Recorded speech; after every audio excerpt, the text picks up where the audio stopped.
In these tough times, we need to step up. I'm determined to get Britain moving, to get us through the tempest, and to put us on a stronger footing as a nation. I'm driven in this mission by my firm belief in the British people. I believe that you know best how to spend your own money to get on in life and to realise your ambitions. France 24's Bénédicte Paviot was listening into that speech as well. She joins me now for more on this live. Bénédicte, what struck you the most about what Liz Truss had to say? Well, clearly a tough challenge. It always is for a Tory leader. It is the first time she's only been in the job 1 month. And after the chaotic last 4 days, the criticism within her own governing party of the Conservatives, this is the annual party conference. It's always pressure, but added pressure with what we've been witnessing in that U-turn on tax on Monday.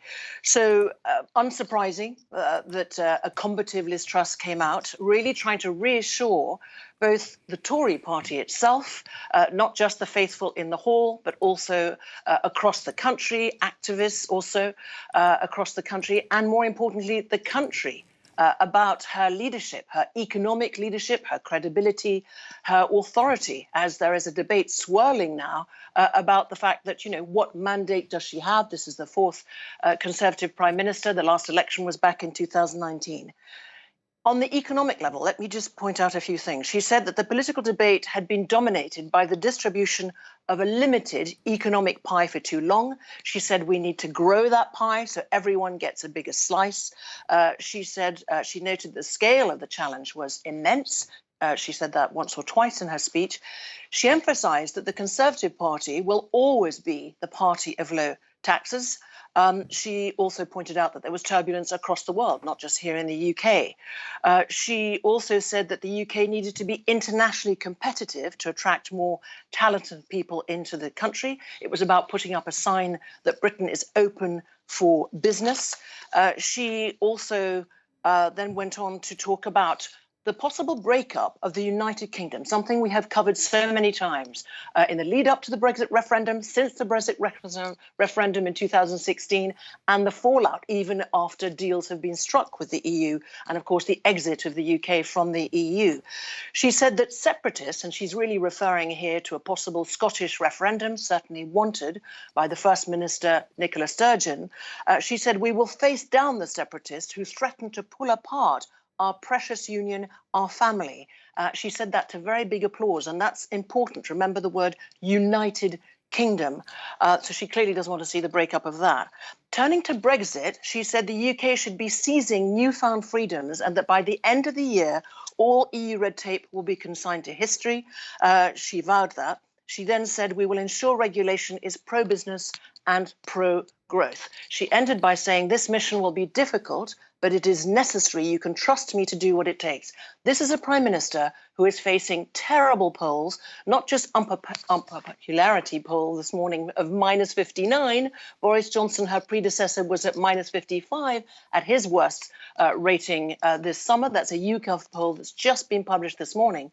But the Labour Party, the main opposition party, has a considerable lead ranging between 15 to 33 points. So dire problems as far as polls are concerned. Let's see what happens when Parliament is reconvened next Monday, how her parliamentary party, she is not their first choice, she wasn't their second choice, she was their third choice. Let's see how the rebelliousness, both in the party and possibly within her cabinet, plays out. And it will be really interesting to see how this does move forward in the weeks ahead. You were talking a moment ago, Bénédicte, about this notion of the United Kingdom, and yet the speech was quite divisive. A lot of talk about this anti-growth movement versus we are the pro-growth movement. I mean, it really sounds like she's drawing a line in the sand. Oh, she's definitely drawing a line. The problem is, you know, has her authority been so damaged by that presentation of that budget where there were no independent forecasts, which caused huge uncertainty in the minds of economists here and across the world, which meant that the pound got battered. Yes, it's now back at a level of pre the budget, but that meant a huge intervention by the Bank of England. What she's proposing is tax cuts of £45 billion. Who is actually going to fund that? We still have no clarity and proper independent analysis. That is still causing problems. As I mentioned, there is a real mood in the country as we face almost 10% inflation, a cost of living strike, a crisis, a national rail strike today, national postal strikes, looming nurse strikes. She wants to face down the unions, as her big idol, Margaret Thatcher, did all those years back. The problem is that the unions are not happy at all. In fact, they're very unhappy at their employers saying, oh, yeah, why don't you take a 5%, 4% increase in your payment, when in fact we've got inflation that is almost at 10%. It's 9.9%. That is a real terms cut, in effect, of 5%. So there is real problem on a social level here. There's problems within her own party. And as I said, the fact that she's not the number one choice, the fact also that when she formed her government, she didn't include people who were big rivals. You know, when you look at Tony Blair, his deputy prime minister was John Prescott, somebody he knew he needed, to use a polite word, inside the tent, not outside the tent. There are people, big beasts, who are former ministers, whether it is Michael Gove, for example, who's been very much on the airwaves and clearly said these were not conservative values about her budget and that 45 pence tax proposal, abolition that Ms. Truss wanted by her government. So there are real tensions and, you know, is she damaged? First impressions matter.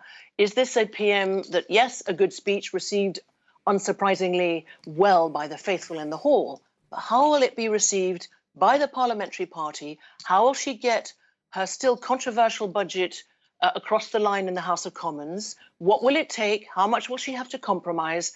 Will there be rebellions?